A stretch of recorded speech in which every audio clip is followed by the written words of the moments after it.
Hello, everyone. This is the 3-minute update of inventory in the Denver market.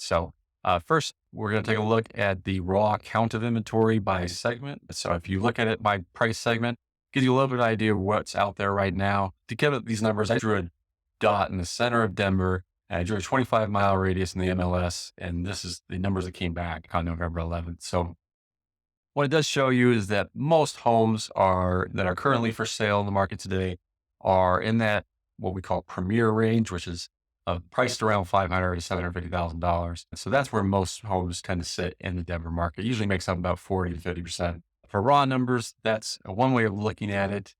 Another way of looking at it is, when do new listings come onto the market? So when do we traditionally, if we look back at the last 10 years, when do we see homes get listed for sale? This chart is just grouped by months of the year. So you can see that seasonality. You can see here that May and June tend to be the peak of when new listings are coming on the market.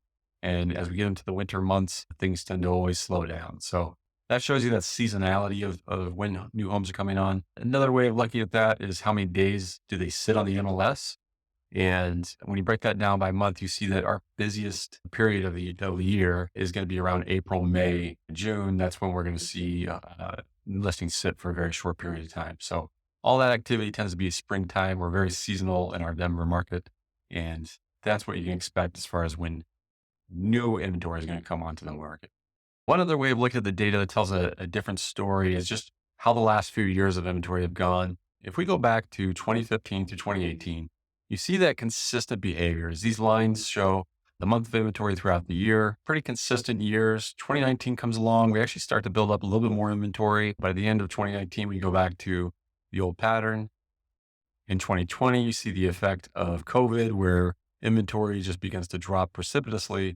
And 2021 starts incredibly low and stays incredibly low throughout the year. So you see very, very low months of inventory throughout 2021. And then 2022, we start getting back to normal. You see our months of inventory climb out of that extremely low level.